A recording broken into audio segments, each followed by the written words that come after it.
Hello, beautiful people. Welcome to Her Journey to Self podcast. My name is Tamara and I am your host.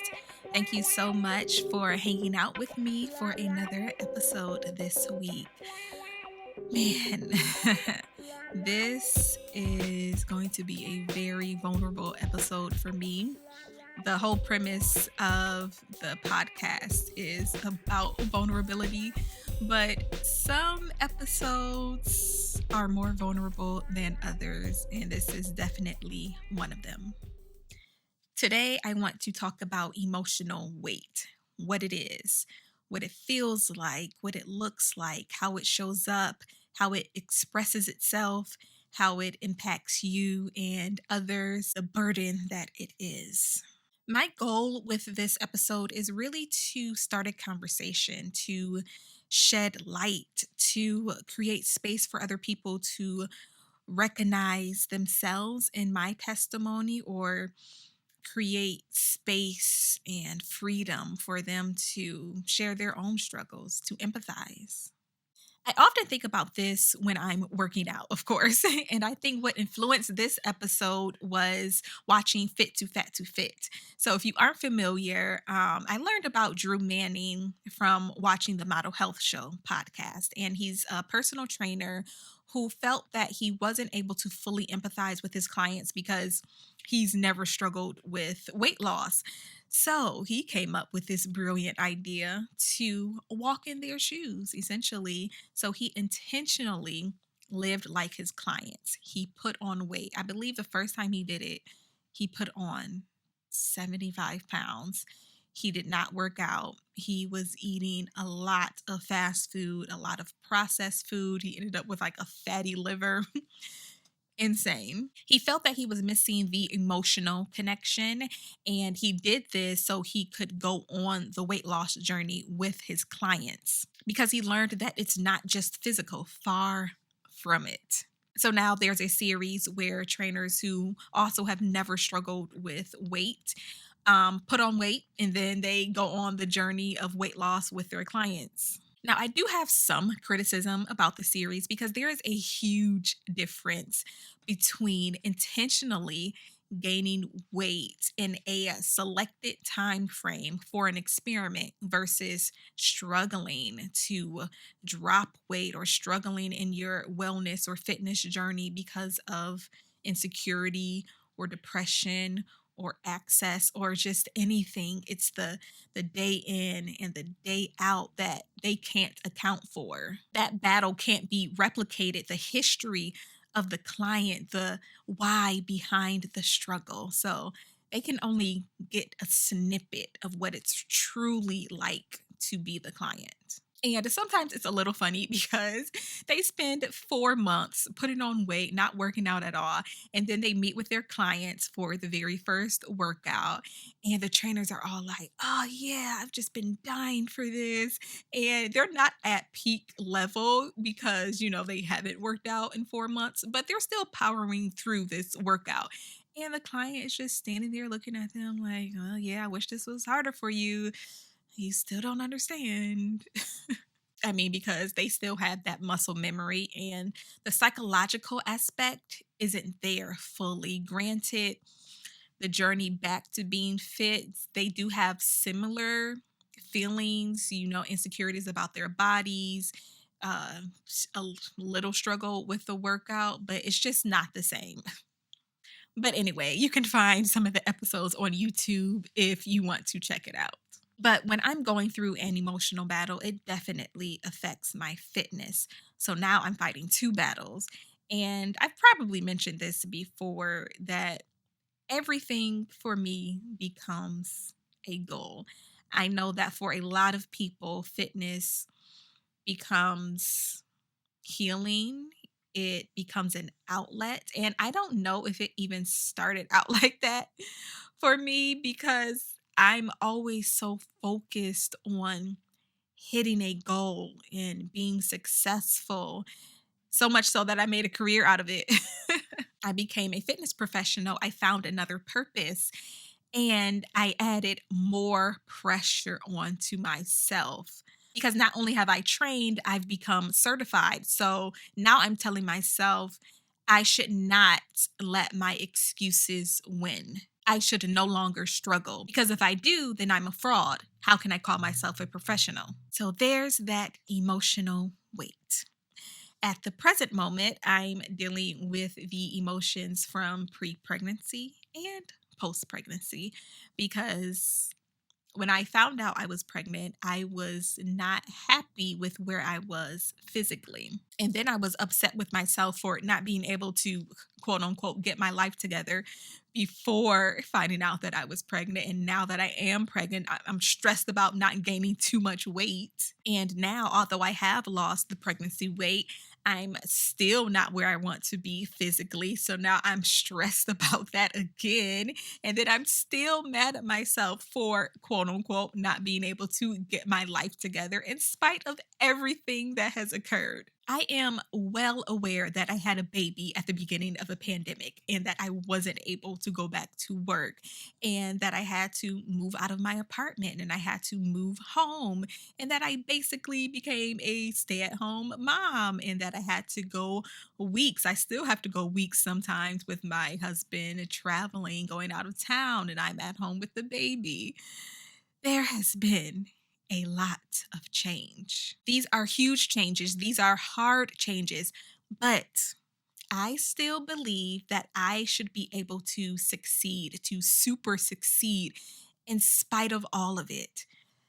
I do not give myself enough grace. So, when I'm in the middle of a workout, it's not just the extra weight that I'm carrying that makes the workout harder, it's the emotional weight. It's the moments when your body knows that it can push harder, but your mind refuses to because your emotions are so heavy. It feels like metal chains have been tied to each one of your limbs, and the effort to lift just a finger becomes enormous. And I know that all of this is very figurative, but the experience is extremely literal. And I know that I relate a lot of it to fitness, but it doesn't have to necessarily show up in only your fitness journey. Emotional weight is heavy. We're all probably walking around with some type of emotional baggage caused by stress, failure, change, disappointment, trauma, anything. That emotional weight starts to infiltrate your body. And yes, it can show up as actual weight, but it can also show up as pain inside of your body. Your joints, stomach aches, headaches. It can show up as pain on the body, tension in your neck and shoulders and your back. I know that I carry a lot, probably all of my stress in my shoulders and my back, which is why I'm constantly asking my husband for a massage. So, if you think about it, we are constantly living out of our emotional suitcase. The purpose of luggage is to safely transport your belongings from one place to another. And a really good piece of luggage has multiple compartments, so you can really fill it up and keep everything nice and organized. And that's the thing. I think that's really how we trick ourselves because we know we have this emotional baggage, but at least our baggage is organized. Everything is in its place. My insecurities are over here. My trust issues are over here. And we fool ourselves into thinking that one does not affect the other. But that is a lie. Here's the thing with living out of your suitcase, you create an atmosphere of mess and clutter. And sometimes that mess starts to stink because 9 times out of 10, you have some belongings in there that need to be thrown in the wash. So not only have you created an atmosphere of mess, you've created an atmosphere of funky mess. But we get used to the smell.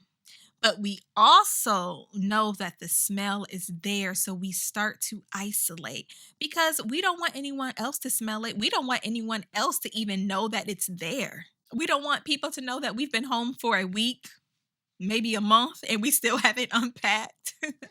So we hold it in, we keep it to ourselves, and we just keep adding more and more and more.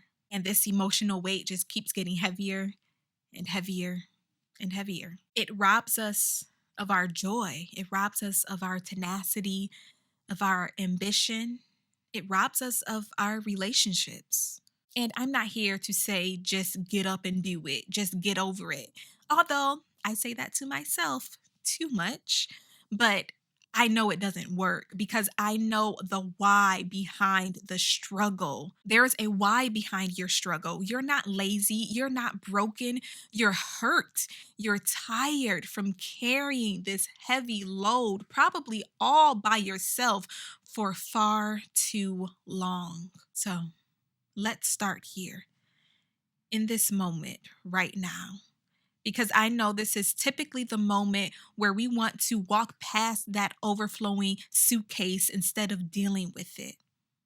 But look at it, pick it up, understand how heavy it is.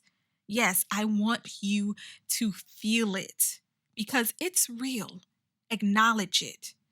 Live in this moment. This moment is hard. I know that you just want to shove it in a corner and ignore it, but it's still there. It is still there collecting dust. Face it. It's there. It is there. Now, breathe.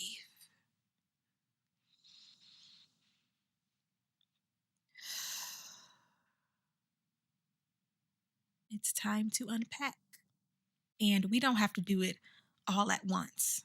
One item at a time. Let's unpack it.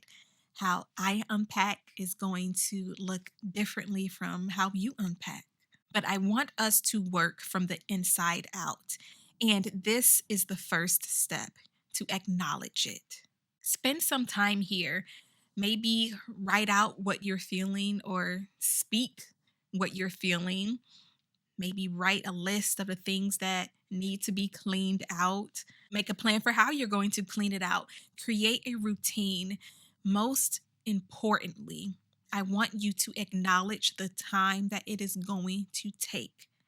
It is a process. For this episode, I really didn't want to run down a list of things to do because I think oftentimes we get lost in systems before we truly understand where we are.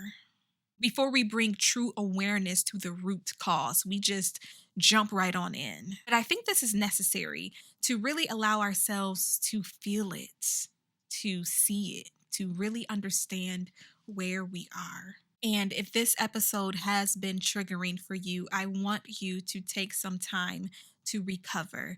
You may need to meditate, you may need to pray, you may need to listen to some music, you may need to cry. This part is important too, the in between of acknowledgement and execution. Come back to a place of equilibrium, come back to your breath. So let's just take a moment to breathe.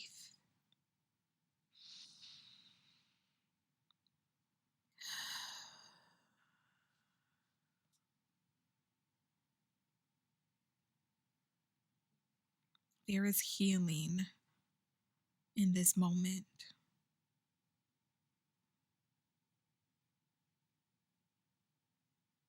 You just have to be willing to receive it. You have to be willing to work for it.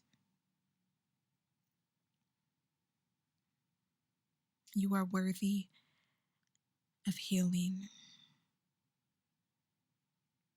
You are worthy of transformation. You are worthy. I appreciate each and every one of you so much for showing up weekly to listen to me or to watch me share my heart. I will be forever grateful. Thank you for giving me space to speak. So let's chat in the comments if you are watching on YouTube, or you can head on over to Her Journey to Self on Instagram. So thank you so much for tuning in for another episode. I hope you've been encouraged.